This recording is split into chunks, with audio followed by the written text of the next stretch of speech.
Today we are going to talk all about Alaska 2025 with Princess Cruises, where I've got updates for you from 5 different Princess ships. We're going to talk about Norwegian canceling some more ports on an itinerary, and in a visit that I think we need to have about getting sick when you travel.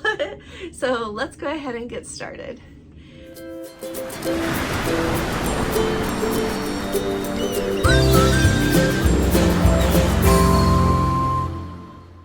Hi there, this is Allison with Let's Go Travel Tips, and today is Saturday. It is July 22nd of 2023, and I want to start off by inviting you to please subscribe to our channel. I give you updates every day of the week except for Sunday, lots of travel tips. We talk about cruising every day. It's a great place to be whether you're going on a cruise soon or not. Also, if you appreciate our updates, would you please give this video a thumbs up? Just click that thumbs up. Both really help us. They don't obligate you to anything, but we really appreciate your support, so thank you.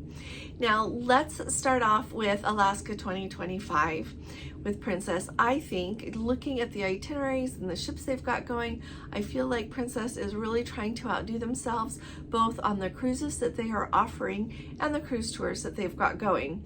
So to start off with, they are going to have 18 separate cruise itineraries, and they are going to go to some of the ports that we haven't historically seen Princess go to ever, or if ever, not very much at all. So let me start off. I need my glasses here. Let me tell you, first of all, the ports that are going to be available across the itineraries for 2025, because there are some of them that I am going to look for and choose the itinerary that is sure to go to those for 2025. So first of all, we are used to seeing Anchorage with the port there at Whittier, but Homer is also going to be on the list. We don't see that much. Seward, Alaska, and then Haines, Skagway, Juneau, Icy Strait Point, Sitka, Wrangell, Alaska, Ketchikan, and Prince Rupert, and Valdez. Valdez is a really big deal, and we're going to talk about Valdez a little bit later today, but Valdez, it's huge to me that Princess is going to go to Valdez in 2025. I think it's a really big deal, as well as some of these other ports. So clearly they're trying to open up more of Alaska so that those of us can see it who really love to go to Alaska. And even if you think you're going to go to Alaska just one time, it's wonderful to have so many options out there. Now, along with offering so many different ports and so many different itineraries, Princess is going to have 7 different ships going to Alaska in 2025. So let me tell you what they are. The Caribbean Princess, the Coral Princess, the Discovery Princess, the Grand Princess, the Royal Princess, the Ruby Princess, and the Sapphire Princess. Some of those ships we are used to seeing go there, and some of them, like we have not seen the Coral Princess there this year. The Coral Princess has been sailing a lot down in Australia since cruising came back at the end of the pandemic, so it will be fun to see her up this way as well. Now in 2024, we have a group cruise with our Let's Go family here, and anyone who would like to come. We are going to sail on July 27th for 7 days round trip out of Seattle on the Discovery Princess. It's one of the cruises that goes to Glacier Bay, Ketchikan, Juneau, and Skagway. Really excited to go. This year on Holland America, we went to Sitka. We did not go to Skagway. I actually really missed Skagway, so I'm excited to get to go there next year. So what we're doing this year, I think, is wonderful. If you've just got that 7 days, is if you have never been to Alaska before, or you've been before and loved it, I think this itinerary is wonderful, and the Discovery Princess is spectacular. Now for 2025, I surely am going to pick a group cruise for 2025. I kind of really like the thought of going to Alaska every year, so I'm going to try to do that as long as we can. But what I want to let you know is I'm going to wait until all of these itineraries are going to go on sale on August 2nd. Once everything is out there and I can look everything over, I'm going to try to decide. So would you let me know in the comments below if you would rather go on an Alaska cruise in 2025 that goes to some of the ports we haven't seen so much, like Homer and Valdez. Those stand out a lot to me.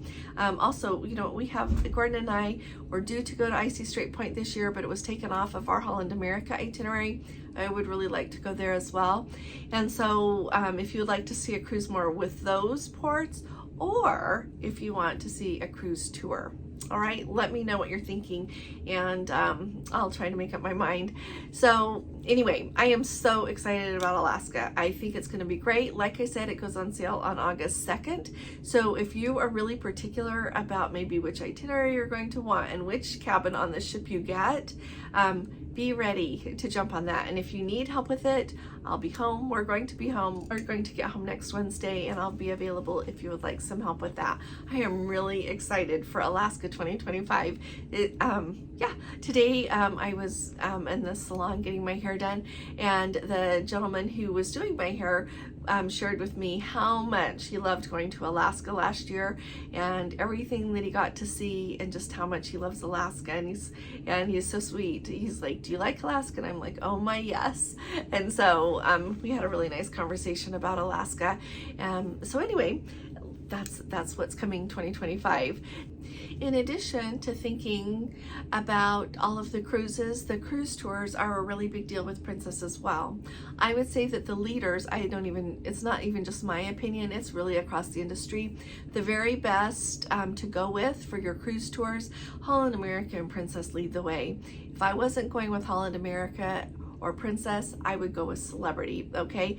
There are some of the smaller cruise lines that are more luxury, like Silversea, but to me, that's a whole different section of the cruise industry. So when I talk to you about this, it's the large ships, Princess and Holland America are truly the leaders. And honestly, someday I would like to try one of the smaller luxury ships to Alaska, but I love the experience that you have on these bigger ships because of everything that they bring aboard, everything that they do. So when you think of those cruise tours, I wanted to let you know that the really big thing that people really look forward to is not only seeing like Mount, Denali and getting to see the wilderness that way. People really look forward to getting to go on those rail cars. And so make sure that you, when you are booking your cruise tour, choose one that includes that. You can go through the cruise tour itinerary and see all the details and how they are going to transport you everywhere so that you end up on one of those with a train. And I'm talking about the train like that has the glass domed roof. And so when you sit there, you get to see everything, and it's so beautiful. And so 70% of Princess's cruise tours do include that ride on that beautiful train. And they've got 27 different cruise tour itineraries. So based on how many days you've got and really what you want to see the most, and truly even how much you want to spend, you can often find something that will work for you. In addition to that, I thought you would like to know that Princess is going to be sailing from 5 different departure ports, which I think is a really big deal. The Ruby Princess is still going to be doing the one sailing out of San Francisco, and then we've also got Seattle and Vancouver, and then we've got just a couple of outlier cruises to move a ship. We're going to have one that goes out of Fort Lauderdale as well as out of Los Angeles. So keep your eye out for those. For that sailing that is going to be round trip from Los Angeles, it's going to be on the Grand Princess. I don't know how many of them that they are going to run, but it's going to be 16 days round trip Los Angeles, and it is going to include Great Glacier Bay. So this is huge. People have been wanting an Alaska cruise out of Los Angeles for a long time, and it sounds like we're going to get some. Like I said, I don't know how many, but I'll be anxious to see. So much to look forward to for Alaska 2025. I've got some updates for you from some cruise ships. Let's start off with the Emerald Princess. The other day, I let you know that norovirus, and whether it was officially norovirus or other gastrointestinal issues, those were going around that ship, and people were not being allowed to serve themselves in the buffet. Now, which brought up a really lovely discussion in the comments, people commenting how much they like it when they are on a ship that the buffet staff serves you instead of everyone touching all of the serveware. And I am with you on that very much. I much prefer to be somewhere where they serve that. When we were just on Holland America, I would say about 75% of the food was served by the staff there, the crew members in the buffet, and then there was probably about 25% 95% of it at least that you served yourself, like whether it was cheese, some of the rolls, some of the cold cuts, the desserts, of course. Just in several of the stations, there was food that you would serve yourself. And so I kind of like it better when all of it is, but at least some of it helps. On Princess, traditionally, right after COVID, they had the crew members there serve, but unless there is a lot of illness on a ship, they don't do that. So I was really happy to hear that on the Emerald Princess, everyone is back to serving themselves in the buffet. It's a good sign as far as how they feel like the population of the ship is doing as far as sickness goes. A good reminder though, and I always tell you this, but truly, wash your hands, and use soap.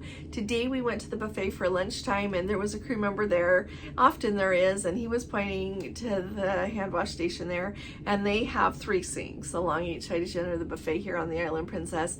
And the lady next to me, I know she was just trying to make him happy because she went, turned on the water, and rubbed her hands under it and grabbed the napkin, the paper towel there to dry her hands. Soap was not involved. So soap is really important, and I would say often that the person that you might keep healthy is you. So remember that. Another thing that we've got an update for here is the Regal Princess. The Regal Princess was just outside of Dublin, Ireland this morning when they lost power. Turns out there was a fire in the engine room. The power was only out for about half an hour, and then they were back and ready to go. They were able to go into the port just fine. Everything seems good on the ship. So if any of you are on the Regal Princess, let us know how it's going.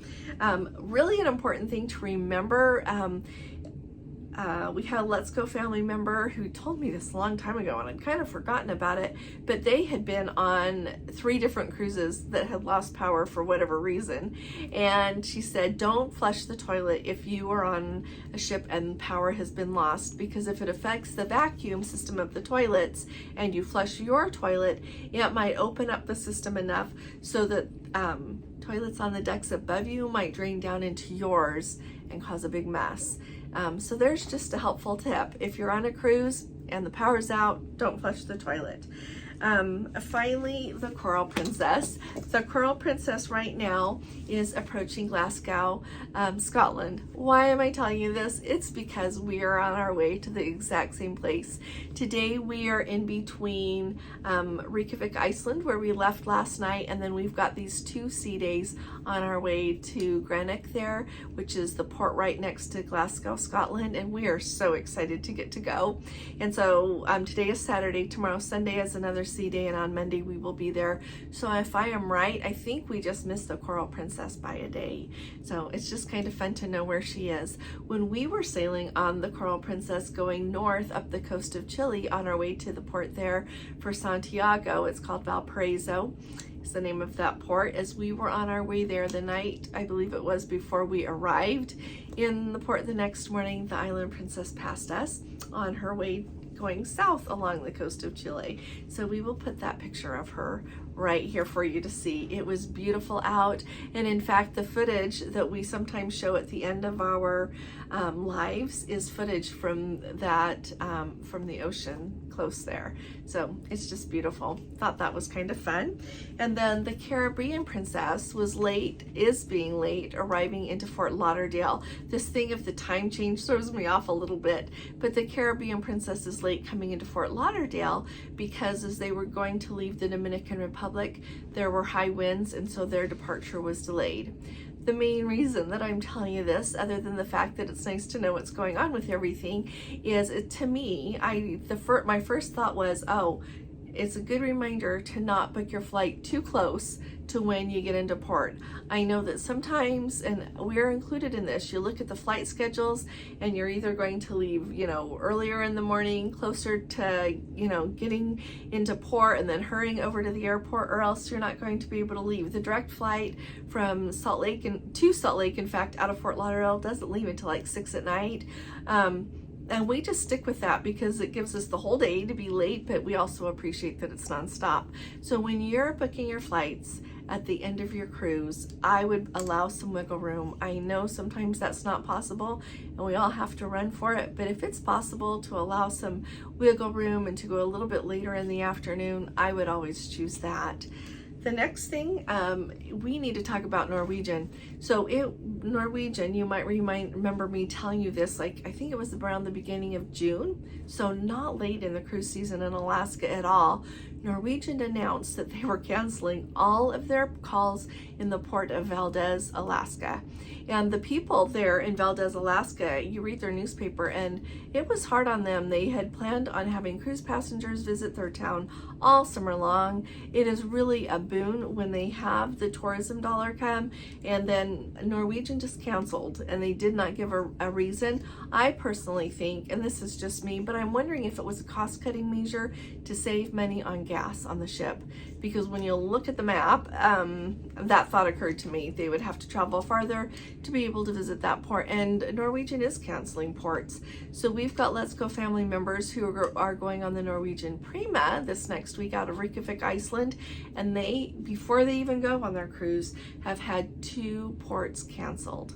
So I'm just not, I feel bad and I'm not very happy about that. And they are also not wanting to give them money back for the port fees. When you pay for a cruise, there is that expense that is always added. It's for the port fees and the taxes and expenses that go with that. And those are not being refunded. So my best thing is when you get on the ship, go ask and see if they will refund your money once you're there on the ship. Now, I need to look at my account again today. I forgot before I started my video here, but the other day we missed calling in Seyðisfjörður, if I said that right, and we had not gotten our port fees back yet. I don't think that they were very much. The overall port fees and expenses for this trip were not huge anyway, but I do need to follow up on that. That was, usually it just shows up right on your onboard account, and I haven't seen that pop up yet. So I'll double check that. Now, another update from the Island Princess. This morning while I was getting my hair done, the gentleman doing it, the crew member, he was saying they were hopeful. He's like, we were waiting to see if we would get into Reykjavik yesterday. And I said, you know, is that, you know, was there a worry that we didn't know of? And he said that a couple of other princess ships have not been allowed to go in to Reykjavik by the authorities there because of the eruptions of the volcano. Now, yesterday it really was quite smoky, really smoky. And I'm really grateful that we got to go into the port, but I guess sometimes the calls in the port there could be canceled due to whatever the officials deem would be the worry, and lately it's been that erupting volcano. So there you go.